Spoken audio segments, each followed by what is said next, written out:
the playfulness of the materials. So they were usually asked to draw, they were asked to move things around, and this will tell some kind of stories, and that will explore the narrative around materials and playfulness and art. So for me, it's always work together. So that's my journey, which led me to like my current place. Also, I'm still visual artist and illustrator, but also now I'm leading the course in games art and design in Arts University Bournemouth. And I lecture also in University of Arts London, where I supervise some researches, and also independent researcher, an academic advisor, and game designer.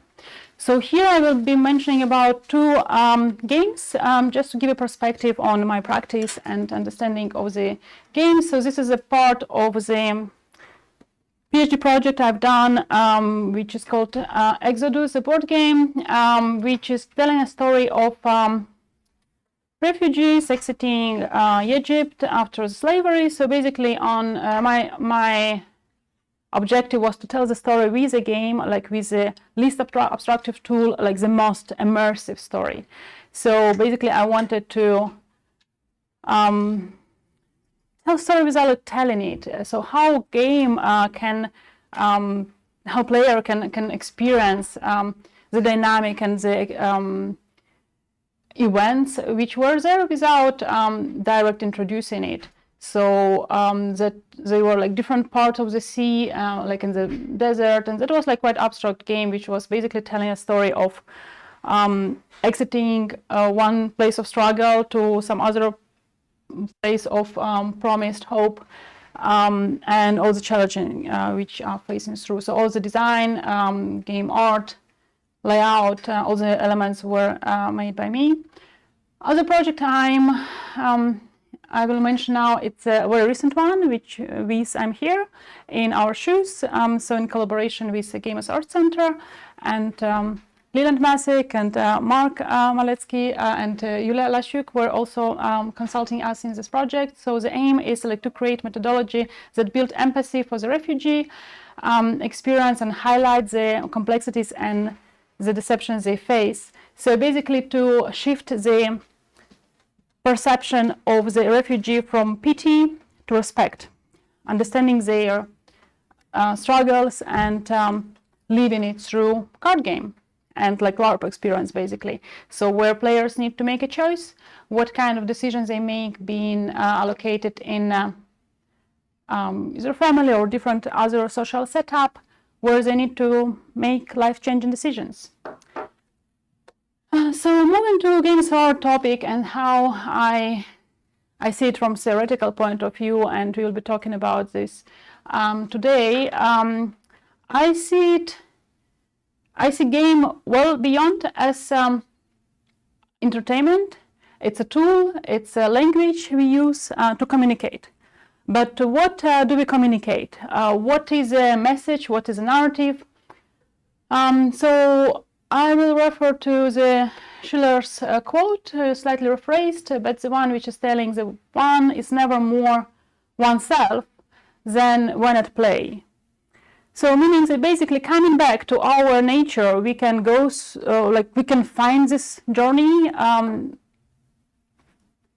to the true ourselves through play. And this is a beautiful tool. This is a whole amazing power of playfulness and art. So which like the whole relationship between we will be exploring today. Looking back to the ancient China time and the way how they perceived art and game, it was very interesting how they were calling players of Go who achieved high scores. They were calling them masters, and those scores were masterpieces. So this kind of language, we lost this approach, we lost this kind of treating or like giving respect and dignity to games to a certain extent. But this is not like coming by Wayne. There is a reason for this. But exploring the ancient role, like was the role of Go in ancient China, it's interesting how it was allocated and was part of the 4 arts. This little trick with games and art, which now is like slightly different. So how did we lose this full capacity of what game can teach us? And this is not my research question for today. This is rather my like umbrella question overall, but some kind of direction of which my research is going, and how we can come back to this certain matters of perceiving art. Oh, I guess every my little letters then now flying around, but it's okay. You can guess it's methodology, right?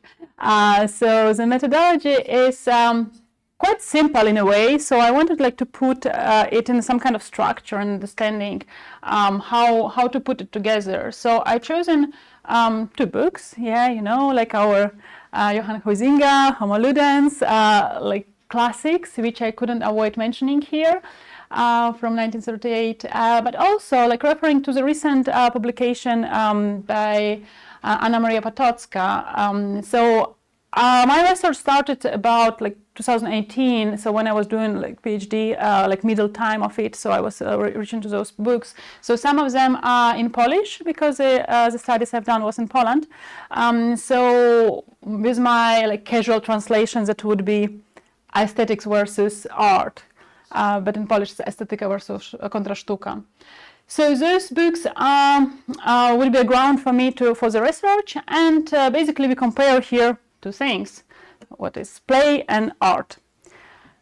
So it's not all, we have something around it, and like those are forming some little structure, and they are like Ollie and Polly. Should we talk about them as a characters? You know, give them a name, and like I'm illustrator, you know, that's the way I'm thinking. It's okay, sorry, you don't need to. It's fine. It's still like play and art, okay, but they have something else. They have a game and art piece, right? Something that like produce. So what is the product of play? It's a game, or is the product of art? It's art piece. Okay, let's think about it from this perspective. We have like these 4 elements. And sometimes they are like kind of a little bit aside, a little bit of communication is not happening. So my desire, or like some kind of perception, is like make this like 2 things communicate better, communicate more, so they can, you know, be closer and happier. So we know what is happening, we know what is the communication there, like healthy and nice and neat. Or maybe it's not about this communication at all. Maybe it's not really existing, things like this. Maybe it's more of a one big art, which is just one filter for everything, and then we have play, and then we have like game and art piece, so which are floating around and just creating this playful side of art.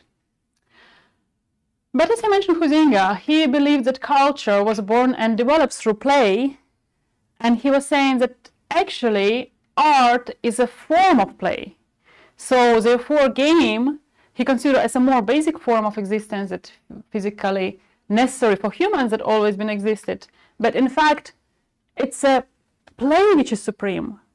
It's not about art, which is like all beyond and things are floating there, but it's play. And then we have art, and there we have art pieces and games, and also rituals, and we have culture, and we have language game, and like social life where you have like another game and playful interaction, and then economic, competition, politics, and this expand, and sport and theater, like it's a never ending like game. So, oh my God, for me as a perfectionist in layout, this is a struggle. It's okay, but happens. Yeah, life is not perfect every time, but okay, we need to deal with it somehow. 5 characteristics of play. So which probably you're aware, and you are in a game study. I will just go through it like rather as an overview, and just to confirm that this is like part of the methodology. So we know that game is voluntarily action. It's free to play, fact of freedom. We want to play, so we do it. No one forced us to do. So it's outside of usual. It's not really something that we do in our real life. It's something that we like have our little beautiful universe, which is okay. Someone not really feeling like calling magic circle or things like this, but still it's some kind of separation. It's some kind of sacredness even there. It's something like apart from the our normal life, and it's defined by time and place. So we need to agree where we play, what we play, and what kind of frame for it requires some limits, and limits has its beauty as well as rules. So rules also defining what kind of structure we have, what is winning condition, why we can create this beautiful separate space, which is having this little perfection, this little universe, which bring us like joy and peace and like this playful interaction. But also it's not useful. It's not useful for like material interest, and if you want to play because you will get something, like it's not really play. Yes, you want to play because it's a nature of playing, and we're not talking about here gambling, right? So hello. As a summary, so 5 characteristics that would be voluntarily. It would be outside of usual. It would be defined by time and place. It will be rule ordered, and it won't be useful. So what do we call another struggle bit arts then? So I will, okay, I guess I close the door. It'll take, it's okay. Happens. Like I also have art, you know, which is cutting the beat. What can we do? Okay, so and here I want to like have a closer look, a little bit zoom in, because yeah, I guess I haven't said anything like too new for you so far with game characteristic bet. Let's talk more about art. So Immanuel Kant, yeah, you remember the guy, like talking about beauty, what we actually call beauty, why we like certain things, what is aesthetic at all, why is it about taste, is it about us like giving some preferences to certain things, or it's the actual object that has those qualities and capacity to impress. Yeah, so what we as society call beauty. So I will just mention his perspective, because it's where like the discourse was like really happening, that he proposed that beauty is a result of the way objects are perceived by individuals, where the pleasure from beauty comes from this relationship between mind's understanding and imagination. So basically setting up this like harmony, this balance. So we see object, we feel, all right, that's right for us. And then he distinguished also like those two different beauties. Okay, the beauty that can be free beauty, like without any purpose. It's just beautiful because the way it is.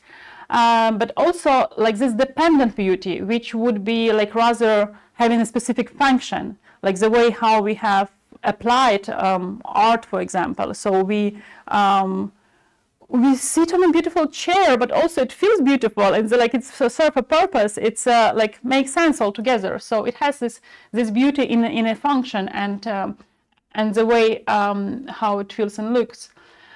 Okay, we're gonna go through another struggle, guys. Okay. happens. All right. So yeah, that's the like nature of online documents, like kind of maybe like it has like, you know, pros and cons, and when you have like exported Anyway, side topic. So I will talk about Goodman and Dickey. So Goodman was mentioning about symbolic system, how we view art as way of expressing and communicating meaning. So not really what the beauty is, but how we perceive it in symbolic meaning. So George Dickey was rather saying that, oh, to say that this is beautiful, this piece is like piece of art, we need to have actually like bunch of experts who will say, yes, we agree on this. And on top of it, not only experts, we need to have institutional form that will say, okay, we also can put a stamp on it or like put it in our space or in our list. So that will make the actual piece qualified for being called art. This happened meantime, like just a bit before, so which is Marcel Duchamp, 1913, introduced that like actually you don't need, like you might need institution, but you don't need to do like anything from it apart from putting things together and saying, okay, here is an art. And that would be enough. So just, it's elevated by the status of, it's elevated to the status of art through artistic choice. So basically, artistic intention is enough. And if you decide you put it in the space, it can be anything. It can be literally anything. It doesn't matter what you do. As long as you call it art, and as long as you put it in a like space, that's it. So, in all of this universe of different opinion and like different perspectives, we need to have some kind of system. What do we call game as art? Yes, what kind of like, if we put a game in museum, would it automatically be game as art? Would it be enough if we have like bunch of experts who will say, okay, this particular one is a good one? Would that be enough? Do we need to have like some qualities in it that would identify the value of it? So I get back to this little book by Alina Potemska, which is from 2007. So she's a museum director in Krakow, Museum of Contemporary Art in there, and she's Polish philosopher, art historian, known for her art theory works.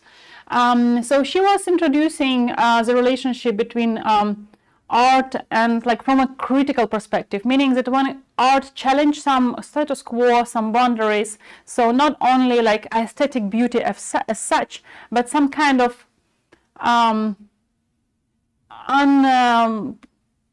untypical solution for art which contributed to society. So she see art as dynamic and complex, often engaging with dissonance and disorder.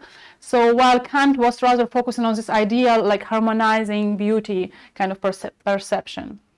Yes, we have finally one together, and we're talking about art. So like now we're getting like through a bit of similar approach with a game. So I'm checking, all right, so what would be the characteristic of art with like help of Potemska? So non-utilitarian, doesn't need to serve any purpose. It doesn't need to be like any function, any needs, as long as it's artistic need to express, this is art. So it's not for external needs, but instead of the space of creativity for personal and cultural exploration.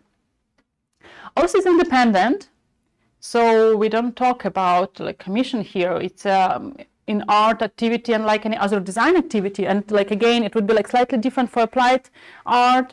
So we talk about like this pure independent art where like artist has complete freedom to the method of implementation, topic, concept, time, space. No one is telling what to do, like no one is expecting any agenda. So it's the beauty of art, the most amazing freedom-driven tool, or where the freedom is the most like key part of the expression.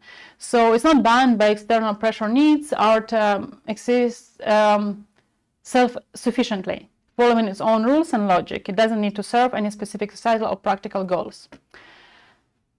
Also, art is accession of consciousness. So meaning like this challenging, this typical understanding, something that like also set up as societal norms. So art is pushed beyond daily life, stimulating new ways of thinking and awareness. Art can evoke complex emotion through this, like leading to transformative experiences, and for both creator and the viewer. So art is also an experience. It's a journey.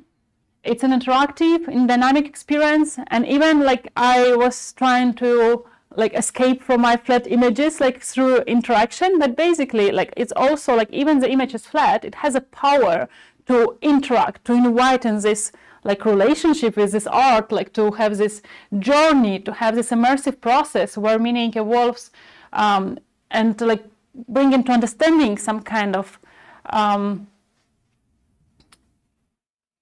so some meanings that have been packed into visuals, which can be unpacked through this interaction. So it is very immersive. It is very like experience driven. And also art reveals the truth. So there is a Greek word, Alicia, I guess it's pronounced, by Heidegger's, like was mentioning that it's the idea that art has a power to unveil deeper truths about the world, humanity, and existence. So we go deeper to the essence. Yeah. So basically, as I mentioned before, like kind of coming back to ourselves. So coming to this like true nature, either us, either our experiences as society, either like nature of things, like the color, the sound, the visual moving image. So it serves a meaning and reveals what is hidden, offering insights that go beyond rational knowledge. So all of this gives us like these 5 characteristics, which is non-utilitarian, independent. So art is bringing exceeding of consciousness, and art is an experience. Art reveals truth. And this brings us back to this like little table, which is kind of trying to organize things. So we have like this comparison. Okay, voluntary, outside of usual time and place. Okay, I have a bit of like summary here that can, all right, maybe this is like sounds like art. This is like quite the same, isn't it? And maybe like basically everything that like says in art is like pretty much can be fit in a playful experience, right? So maybe not necessarily time and place rule order that is like slightly more specific for games, but other experiences, like, yeah, art voluntary, outside of usual, not useful, yeah, non-utilitarian, that all matches, yeah, that all works together. Okay, so what do we do with game as art? What do we do with art pieces? Let's look into this. What is the experience like for viewers interacting with the art? Another Polish book, Obrazy w umyśle, but it's in English would be Images in My Mind, Studies of Perception and Imagination. So this book which guides through the like some kind of points which we can use for what work of art should evoke into viewer. So what kind of reaction that will bring, because basically at the end of the day it is about our interaction, it is about like us as a viewer. So what's the reaction art piece would typically bring, yeah, to the table? So that would be emotional response and focus. So art often stirs feeling, yes, when you pass by the art, like which is really something that affected you, some kind of emotion was there, so you were trigger nothing with you but boredom. No, it's need to evoke emotion, and it need to gather your focus. Again, unconventional reception, so art can prompt critical thinking. You never thought about it, like you never questioned this tree, like you never pay attention for this like specific like row of the tree, but then like you have some knitting on it, you have some strips on it, or someone painted it like in a red or like blue color for no reason. What is this? Like, so you question, you think, you start analyze it from different angle. I mean, maybe there is no reason, but like it's make you think. And aesthetic or craft appreciation. It's something that like quite typically can be mistaken. Oh, it's effective art, but well, it's not the main part, but it is still the part. Yeah, so we can appreciate like aesthetic value of it. We can appreciate the skill set of artists who made it, like the high fidelity of the quality of it, or nuances in tones. So the beauty of designs, how harmonic or balanced it is. So all of this can be can affect us and evoke some kind of reaction.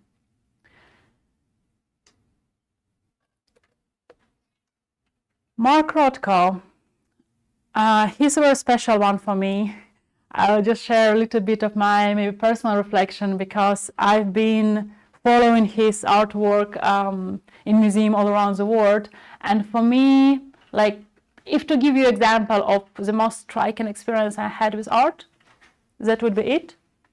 The way how his research on color works on you when you are there, the way how it's immersive, the way how it's talked to you, the way how it's like literally evoke your emotion. And that was the whole research he was doing. So all of those colors were not random, and he was putting a lot of work on it, and sadly he committed suicide when his work weren't and his research weren't taken seriously and were put in a like restaurant just to be as decoration. Or maybe from Ukraine, I remember how in like in our magazine, like it was printed like on a black and white in a magazine this side. Can you imagine? That was ridiculous. And they were saying, oh, American art is actually like not so worthy, because you like it just two colors and it's like, you know, nothing is there. But the whole idea was like him making this immersive design for you as a viewer to experience some kind of emotion when you enter the room with certain dimension, with certain interactions. This is quite big. Yeah, it's like over like almost 3 meters. So those kind of flat images can still like work very powerfully and very deeply. So what would be game as art? What will lead us to compare to work of art, like having this little sacred space? I like this definition of like gaming, like being sacred, because it's really something special. And like this interaction with art is also like can be sacred because it's separated. Yes, so that is the perspective I'm taking. So for me, the answer is mainly possible from the perspective of players' personal experience. So again, coming down to what they feel when they play. That would be quite similar to what we were talking about. Is player experience the state close to contemplation? Do they really focus? Do they really feel? Do they have their emotion like triggered? Are they really thinking about things? Do they have this inspiration for reflection? Is their conventional thinking challenged? Is their critical thinking activated via those like triggers? Is there anything that can bring them to understanding that there is something outside of normal. And engagement and appreciation, is it something that can bring to this level of appreciation that aesthetically it's so beautiful, or the craft-wise it's so beautiful, or is it engaging enough that it hold your players' focus, that it's something that would make them talk about this game later on. It's not like one of those others which is played for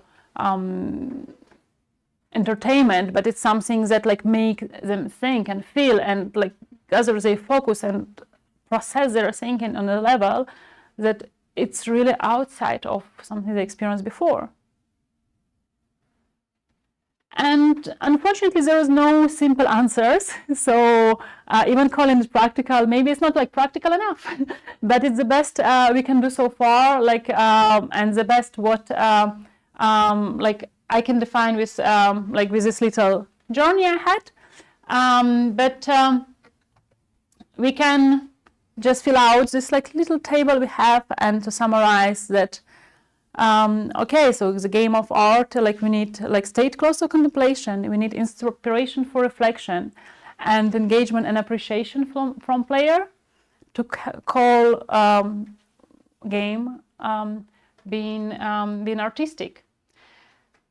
And altogether, yeah, it's quite connected in fact, and many things are really interacting. So for me, it's like this kind of visuals. It's like when playing art, interacting like close together, they have this little product of game as art, which is beautiful, and we can celebrate and make more of it, and look for more opportunities to create and support it, and like defined, and maybe more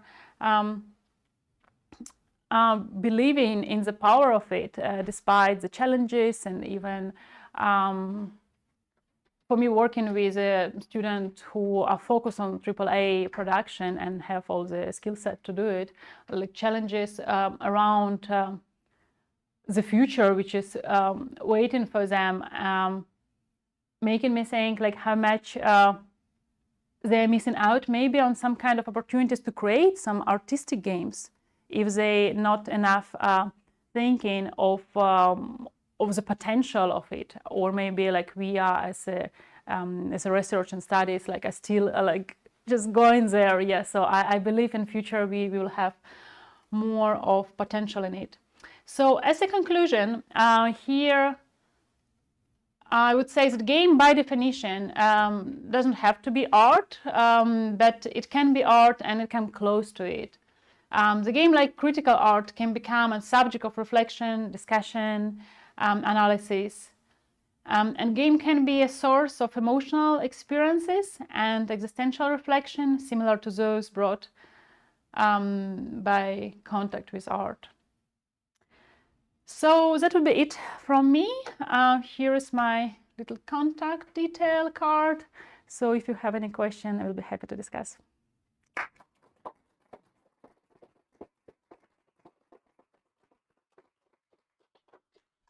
Okay, thank you so much, Alina, for the interesting talk. Now we have good and plenty of time to take audience questions. So, any immediate ones? Okay. He's the big guy. No. I'm the student. Okay. Yeah, I'm thinking of this PowerPoint and how it was more like, is the word ontological, whereas for me, art is always somehow based in relational ontology, like based in the situations between things. And to me, as someone who's done theatrical arts and games and media and stuff like that, I always think of like the audience response, and that has like the most say to me. That what is art is if the audience thinks it's art. So I'm thinking, like in your presentation, you didn't really go to the audience side of things, and is there a reason why not, or what's like the background, like why stay only in the ontological sphere of things? like there were some mentions of like people having like an emotional response, but then it was always like back to the artist itself. In a way, I think that's the question I'm trying to form. It's hard in English, sorry. But do you get what I'm trying to? Not fully, to be honest, because I do talk about perception by audience, like I mean by player, yeah. So and this I also include audience, but more from the individual perspective. So when you as a player interact with the game, so what is your reaction? So you are still audience, but like okay, maybe if multiplied, yeah, I don't really maybe focus on this like group of people, yeah, how that will work for like I don't know this ethnographical group, this like location, this like age group, yeah, or different demographics. I rather like see it from perspective of individual interaction. But at the end of the day, yeah, it's coming down to like how we interact, how we feel, what is the experience from playfulness. Does it make sense, or like what is your perspective? It does make sense in a way, because we are all individuals, but like in a way, I'm also always thinking about like what's the metaphor, the three-legged chair. That if like the masses of the audience think it's art, then it's art, and the other two are the artist itself and the critiques, the professionals. So like if one of the legs is missing, then can we call it art? So within games, can we think that if a game or a group doesn't think that, oh, this is art, is it really then art? Or is it just because critics and the creator themselves think it's art? And who has the right to say that now audience thinks that it's art and who has not? And that's a tough question as well. But like, yeah, these are the things I'm trying to like process in my mind. Welcome to the beautiful world of art, where are no answers. Yeah, like I mean, I appreciate you. I feel like you are more in a game studies, and like I'm even myself, because I'm more on a like game practical side, and I rather like kind of ironically saying it, but from what I'm I want to say that why I mention those like references and those like perspectives, that kind of, yeah, Duchamp would say like, hey, this game, like this 1, 2, 3, it's already game, you know, like we don't need to wait for institution to be in MoMA or museum. Like, yeah, Passage would be like, you know, amazing game, just you know, without being exposition in having exposition in MoMA, right, and so on and so on. So what about yeah, all those unnoticeable games which were which we don't see on a wider scale, which might have been you know, exhibited or like paying attention for, but it's unnoticeable for many games. So yeah, I don't know, I don't have answer, to be honest, in terms of like those three like elements. So this is like for me like those three elements which I believe are like quite essential. So like have an ability to reflect, but like also it's in another way, like it's the same unconventional reception. Yeah, so some kind of game which is what we experiencing now in a AAA industry, is that like losing the interest of players to play something again and again. So basically there is a hunger and a need of like, okay, when we will design those original games which has this like again unconventional reception, oh, but those are very too artistic, they're like too indie, like they are like not really, like I can't win easily, I need to sing, and I don't want to sing.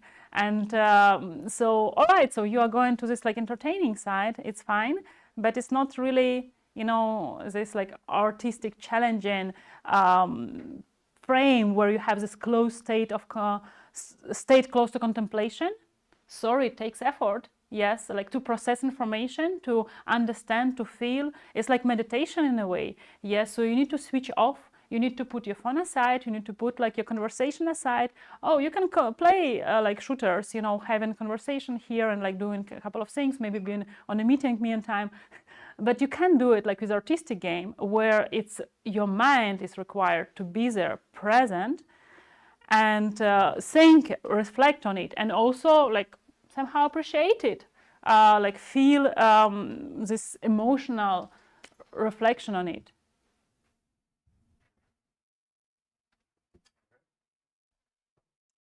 I thank you for the talk. I'm Jaakko Stenroos here. Thank you. I'm going to go into one of my pet peeves. Some of the students who have been on my Foundations of Game Studies may know where I'm going. You mentioned sort of as a starting point housing as a definition of play, and you pick out sort of 5 characteristics from there. However, housing has 6. The one that is always dropped. Yes. Everybody stops the quotation before the last part of the paragraph about sort of summing up the formal characteristics of play, and it continues. It promotes the formation of social groupings which tend to surround themselves with secrecy and to stress their difference from the common world by disguise or other means. So in Housinghouse definition of play, he's saying that it's voluntary outside the usual time and place, rule governed and not useful, but also that it promotes social formations of social groups. And while I was listening to you talk, it felt to me that this would actually be useful in your model, especially in relation to sort of how to cope with the idea that in art there is some kind of social opinion formation, like you were mentioning, of what counts as art and what does not. And this might be one way to connect sort of Housinghouse conception of play even closer to many ideas of art that have been presented, that there is some kind of a social communal aspect to play. I mean, Housinghouse saying that sort of when you play together, you have a shared secret, and that turns you into sort of a secret society. And it's not, I mean, this is just the idea that I was having while listening to you talk, is that sort of people who have an experience with art, with a specific piece, that they see something there that maybe others don't, that there is sort of for them it is art, that there might be a connection there. That's just something that I was thinking of while listening to this. And I mean, I love this question. Yeah, I love it. Well, how should I put it? Like I wish we will have in maybe like hopefully a decade or so, like kind of not having needs this, and it would be like by default accepted as an art. So when I like started to look into this topic, and as I said, like naturally, like it happened for me that I just like came from illustration to playful experience, and then I realized, okay, so actually art and game is not too far. But then like kind of I felt like I was hitting a wall with like people not really understanding what I'm talking about. So now it's rather like, when you have those communities of I don't know, it's like talking about female art. Why you need to have female, it's just art, why you need to talk like, I don't know, black art. Yeah, it's still art. Like, what is the difference? Like, so I'm not fan of those. I'm totally with you. It's just a necessity, which like, okay, once we are there, so we can kind of drop all of these formalities. Yeah. So once we'll fight, the place under the light. Yeah. thank you. Totally. Yeah. And in terms of Huizinga, like I know, like thank you for pointing. This is very interesting. Even like not useful, and all this like aspect of gambling, like already is like quite questionable. All right, how we talk about it, how much like we, now it's also the whole industry, and like it's a lot of material aspect in there too. So let's talk about it. And then like, okay, it's like 38, like kind of that was like you talk about like studies like in general. So I know it's a lot of nuances, and like it's interesting that you talk about it like from the perspective of like social engagement. So like basically, yes, you also say like it's scaling it to the groups. So yeah, I think it's just like also something on agenda for future. Thank you. Okay. Other questions? Hi. I'm interested in your personal experiences of games as art. Do you have any examples of what kind of games you have encountered that have inspired you to contemplate and reflect and appreciate? That's a hard one, because like I intentionally eliminated all examples, which I typically in my classes I like give row of it, just waterfall of like 1 2 3 4 5 like 10 20. So it's hard always to pick 1 2 3. And I can just like mention some of like recently we were talking about like I know somehow I love the very simple one called Graveyard, which is a video game where you play as a character and when you move like only forward and backwards, and you can't really interact with anyone, but you follow the character, which is old lady, which is walking through the graveyard, and you basically sit with her, and like at some point you just get bored and you're like, okay, something needs to happen, and nothing is happening. You just follow the game, and like it's another like kind of the state of contemplation.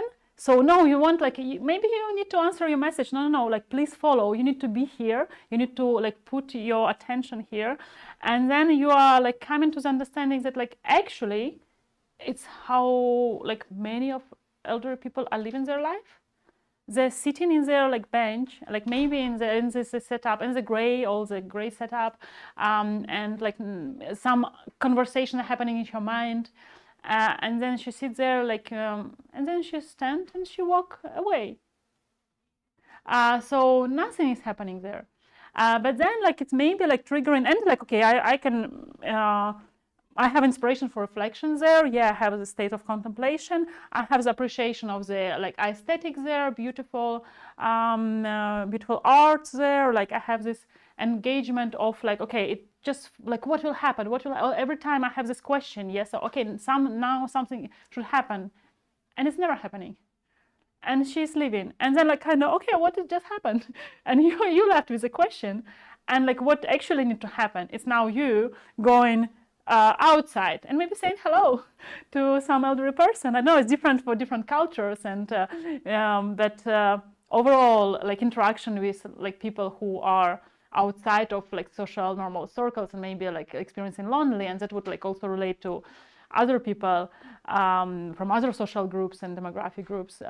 So that would basically teach you to experience more empathy.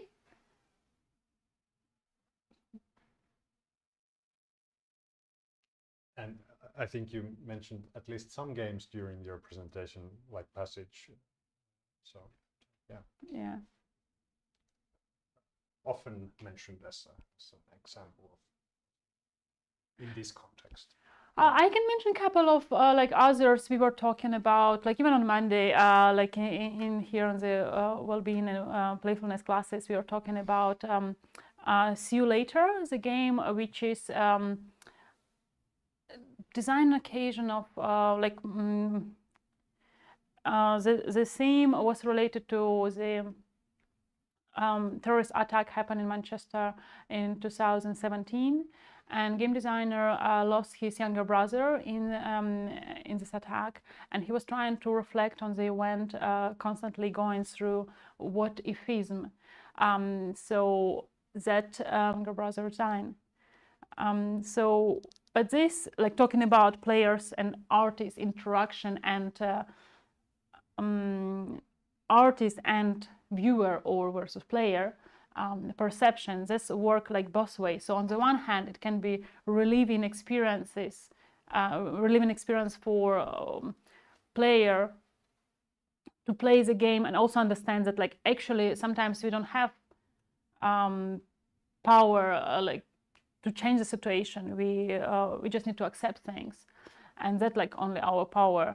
But in the same time, it was like very therapeutical tool for the game designer to go out of the situation in this like never-ending circle of like what if. So he like calculated all possible scenario. What if he could have done, and it will be still the same.